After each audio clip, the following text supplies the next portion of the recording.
Hello and welcome to The Extra Mile. I'm Linda Boudreau. Our guest today is Terry Anseman. Terry is with the Pet Partner team, and she is a team evaluator. And we're really talking about therapy dogs and therapy pets. And I have to say, Terry's an old friend of mine I haven't seen in years, so this is a wonderful day for us to have a reunion and kind of catch up, because you've been working with therapy pets since '98. Yeah, that's like a long time. It is a long time. And you're still working with them, still with Pets for Health, is that right? Still with Pets for Health. So I guess just to start, we have with us, we have Cayenne here, so we're going to meet him in a little while. But what is a therapy dog, or what is a therapy pet? What are we talking about here? Therapy dogs, our local therapy dogs are all Delta certified, Pet Partner certified, which means they go through special training. Okay. And there's certain criteria they have to meet. Okay, and so just any dog can't be one? No.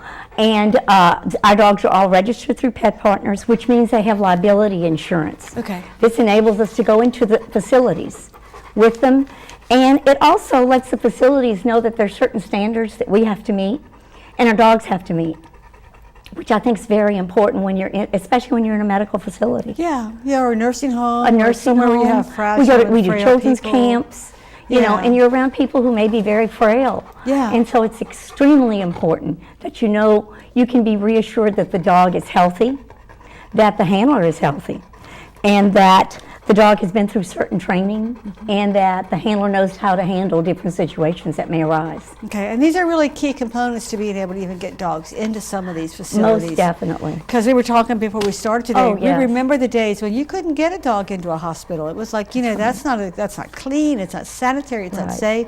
It is not that way today, is it, Terry? No, and we're very fortunate because the hospitals have been very open. Lafayette General actually started the program with us, and we started on rehab at Lafayette General. We still are at Lafayette General's on their rehab unit, and we have dogs that actually work one-on-one with patients in physical therapy. Wow.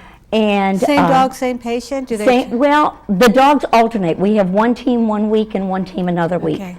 And so sometimes it may be the same person, sometimes not. And they work approximately a half an hour, and they do activities of daily living.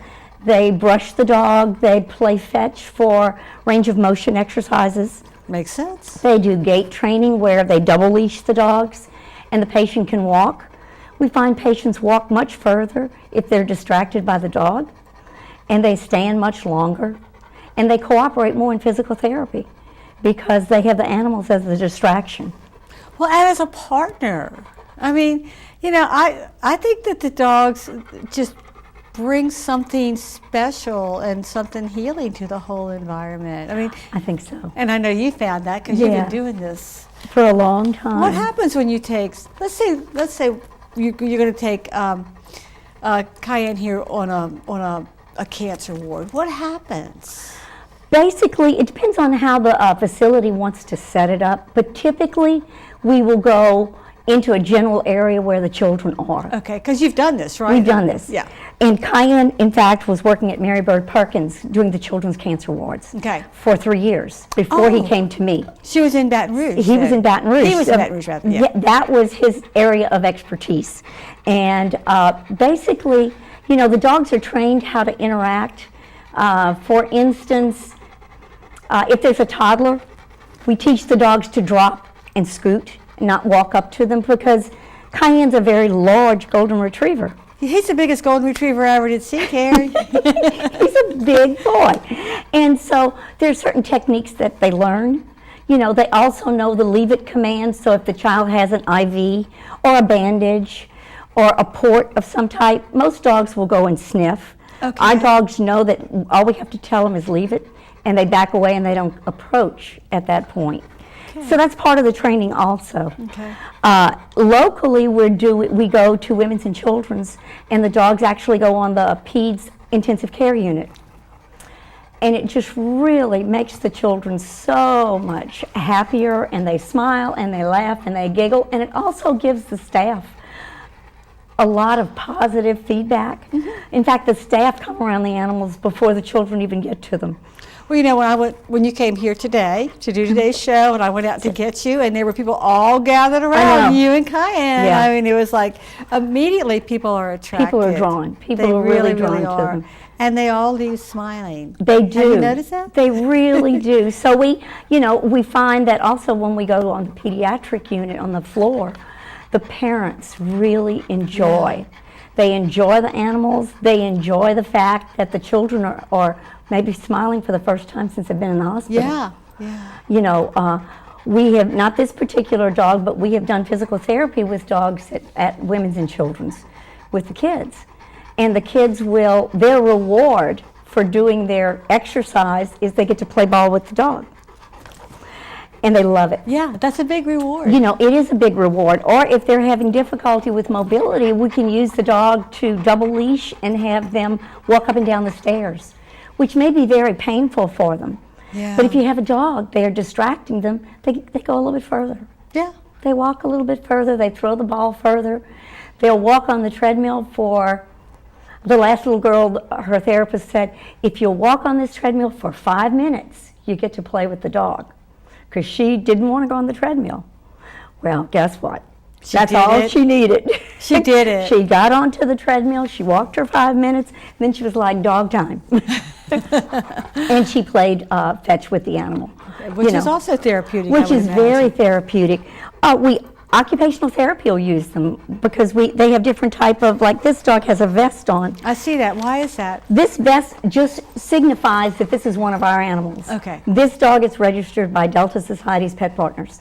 Okay. When our animals visit, they absolutely positively must wear either a vest or there's a bandana that matches the vest. So they have to dress for the part. They have to dress, and that also lets everyone know that these are registered therapy dogs. These are not next door neighbor dogs or mom's pet who's coming to visit, which is fine. But when you're interacting with total strangers, it's important for them to know. It is. Let me ask you this, and I know you don't really know the answer, but just in a world where we're really communicating clearly, what do you think the dogs get out of it? Well, on a real basic level, this dog likes attention. He's a real, we call him Velcro dog because he wants to be next to humans. He doesn't do well on his own. He really seems to appreciate that, all the loving and the kissing and the playing fetch. He looks forward to it. When I take out his vest and his collar, he's all excited. He's ready to go. He knows he's going to go see his folks somewhere. He knows he's going to be doing his thing. And the last nursing home that we visited was Cornerstone South. And it was really interesting because when he finished with one room, he beat me to the door because he was going to the next room to meet the next person. And they learn to work the crowd where they'll go from one person to the next. But they're also taught to wait to make sure they're invited in. Okay. Because some people are just not comfortable with dogs. Some people perhaps are allergic to animals. And so when we go into a facility like that, we want to know. So if we're going into the nursing home, for instance, we knock on the door and stay at the entrance and ask, would you like to have a dog come visit? We have the puppies visiting for the day. And some people say yes, some people say no. And if they say no, it's fine, thank you so much. We really appreciate seeing you, have a good day.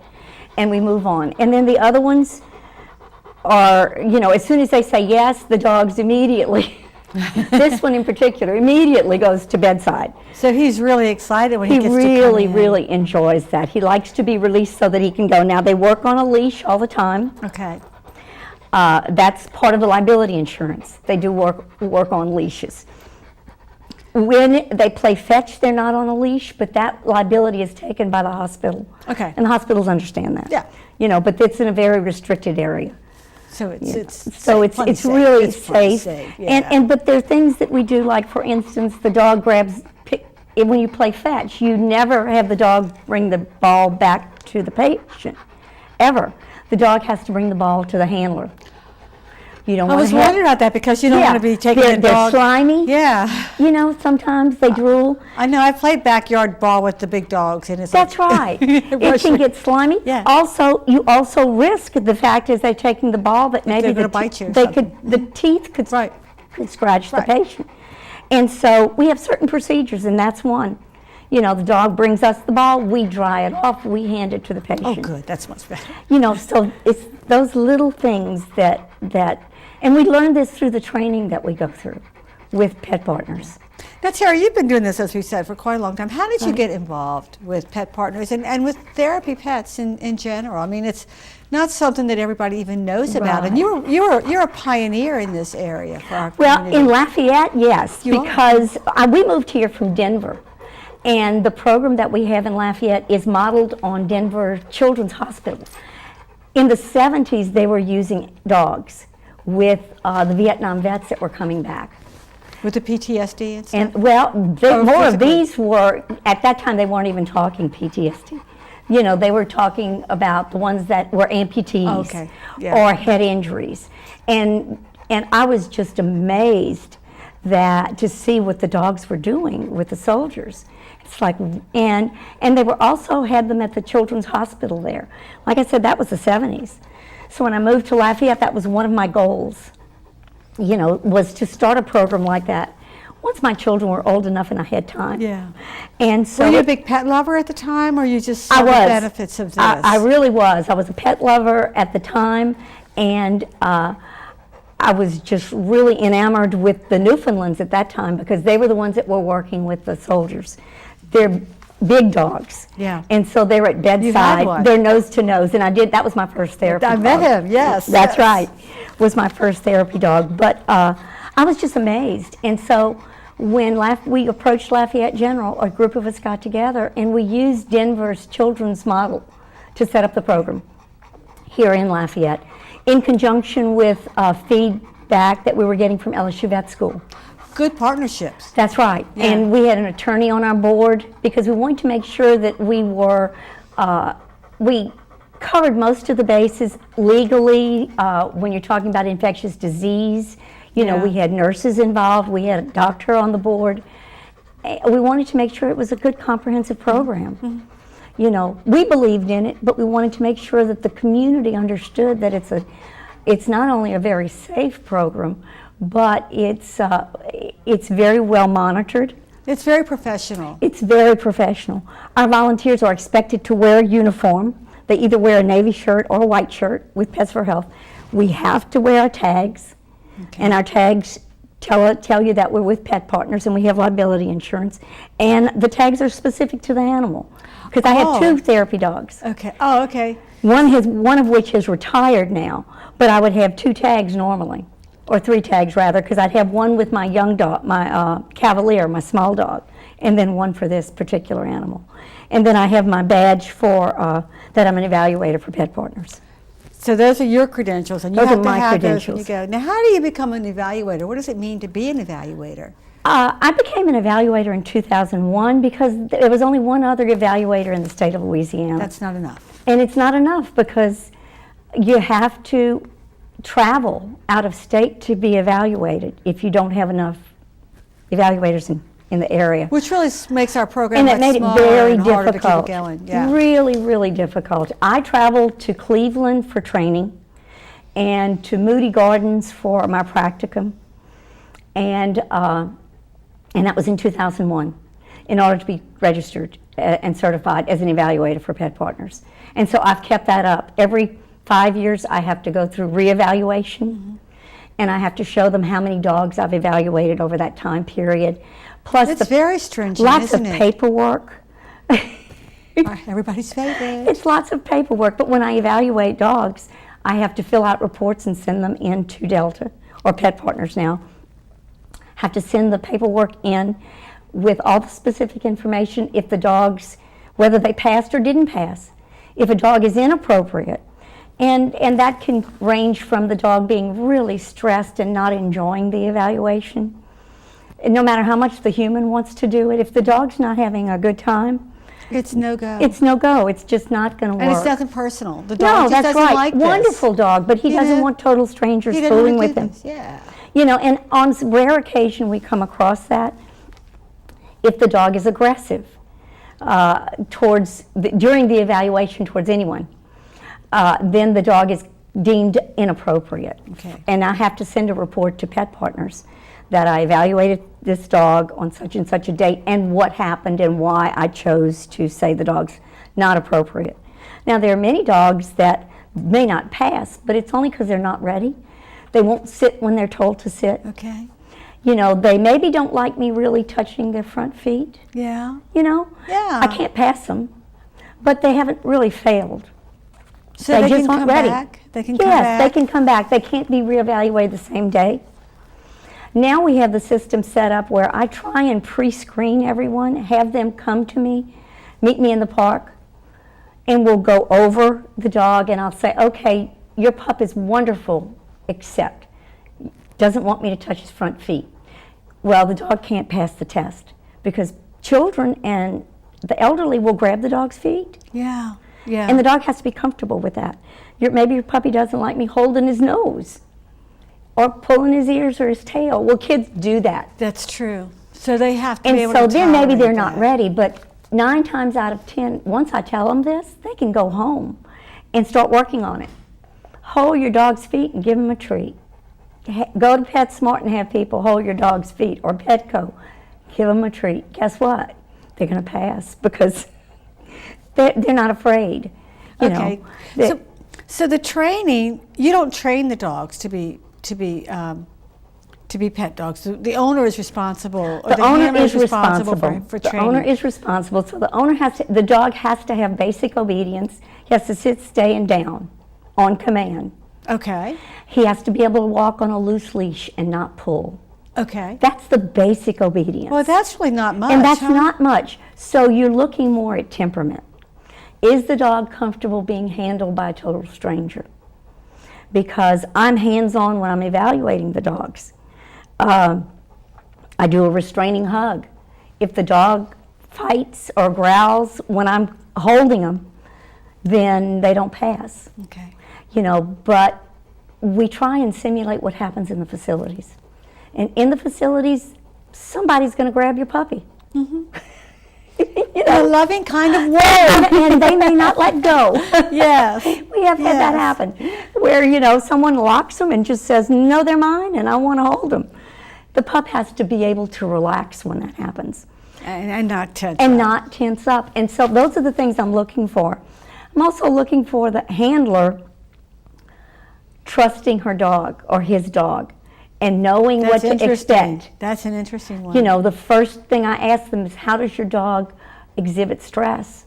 And most people go, I don't know what you're talking about. Yeah. It's like, no, every dog gets stressed at some time. How does that manifest? And how do you recognize it, and what do you do?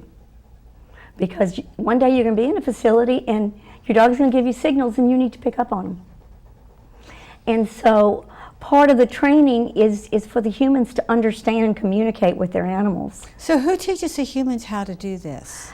Pet Partners now has an online course that you can take. In the past, you had to go off to a course, which became very problematic because we do have 2 instructors now in the state of Louisiana. One's in Shreveport and one's in Baton Rouge. But in the past, we had to go out of state. Okay. So now they have an online course. So Can anybody take it? Anybody can take it. You have to pass the online course, and then once you've passed that online course, I'm the next step. Okay. The dogs come to me, the team comes to me, I do an evaluation. The team is the human and the dog. That's Team a is the team. human and the dog. And I'm evaluating the team. I'm evaluating the communication between the animal and the handler. You know, you give your dog a real harsh correction, you're not going to pass. Because you can't do that in public. You might do it during training, but you can't do it in public because it makes people fearful that maybe you might have an issue correcting your dog, or possibly your dog might be a little bit out of control. Or you might be. Or you might be a little, could be. Sorry. No, but really, so those type of things. We ask people to talk to your dog like you're talking to a person. You know, don't give them harsh commands. Yeah. If your dog's doing something wrong or something you don't want them to do, then you come up with a key word to cue them. I used to call my big Newfoundland Sweet Precious. And when I said Sweet Precious, he ran and sat next to me and looked at me like I was wonderful. All that meant was he got too far to the end of his leash. And I was afraid he was getting too close to someone. And he was a 150-pound dog. I wanted him to back up. Yeah. So all I had, rather than saying come or no, I said, sweet precious. And he turned around and looked at me and he sat next to me. And it's like now we walk up together. And people, people are a lot more comfortable. Mm-hmm. Number one, they think it's funny. You know, but the handlers know this is serious. Yeah. We don't want our dogs to bump anyone, especially a large dog. Right.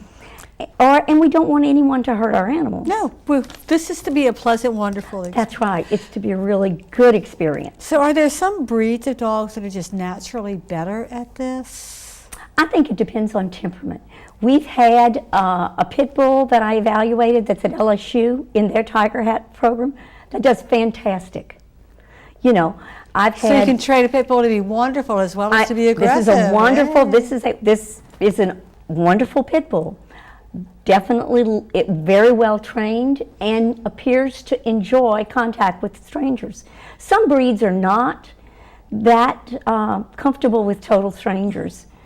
We've had Rottweilers in our group, yet I've evaluated some Rottweilers that their obedience was fantastic. They were okay, but they didn't like a restraining hug. They didn't want a total stranger pinning them down. Yeah. You know, that's fine. That means they're still a wonderful pet. They're just not going to be a therapy dog.